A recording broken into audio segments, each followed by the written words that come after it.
स्वागत है आप सभी का इस दिव्य श्रृंखला के 10वें अध्याय में, जहां हम उस महान और पावन क्षण की कथा सुनेंगे जब धरती ने राम और सीता के विवाह का मंगलमय समारोह देखा। यह विवाह मात्र दो व्यक्तियों का मेल नहीं, बल्कि धर्म, मर्यादा और संस्कारों के अमर सूत्र की स्थापना का प्रतीक था। जनकपुर के प्रांगण में शिवधनुष टूटते ही पूरा वातावरण आनंदोत्सव में बदल गया। वहां के हर प्राणी के मुख पर उत्साह और खुशी के भाव थे। वृक्षों पर रंग बिरंगे झंडे लहरा रहे थे और बांसुरी की मधुर तान से वातावरण धन्य हो उठा था। राजा जनक की आंखों में हर्ष के अश्रु थे, जो उनकी संतानों और धर्म की गहराई का प्रमाण थे। वे जानते थे कि उनका यह पुत्र वधू केवल उनकी वंश परंपरा ही नहीं, बल्कि संपूर्ण ब्रह्मांड के लिए शुभ संकेत लेकर आया है। अविलंब उन्होंने अयोध्या के सम्राट दशरथ को संदेश भेजा। दशरथ के चेहरे पर भी गर्व और उल्लास था। वे अपने चारों पुत्रों राम, लक्ष्मण, भरत और शत्रुघ्न के साथ यशस्वी होकर जनकपुर की ओर प्रस्थान किए।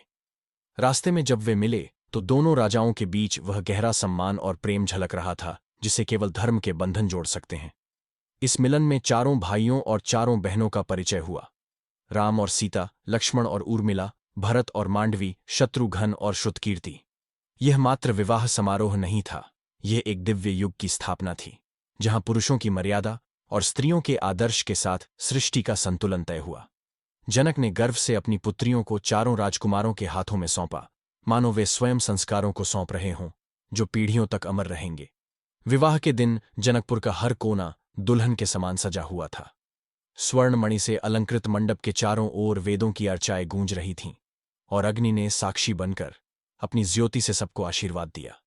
ब्रह्मा, विष्णु और महादेव के दिव्य स्वरूप भी मानो स्वयं उपस्थित थे, जो इस पावन बंधन को अपने आशीर्वाद से अभिषिक्त कर रहे हों। राम ने सीता का करपाणी ग्रहण करते हुए प्रण लिया, जहां भी जीवन की गंगा बहे, मैं तुम्हारा धर्म, अर्थ और प्रेम की गंगा बनकर सदैव साथ रहूंगा। सीता ने मौन मुस्कान के साथ उत्तर दिया, जहां आपके चरण होंगे वही मेरा धर्म, मेरा स्वर्ग, मेरा संपूर्ण अस्तित्व होगा। यह विवाह केवल दो आत्माओं का नहीं, बल्कि दो लोकों का, दो संस्कृतियों का और दो युगों का संगम था।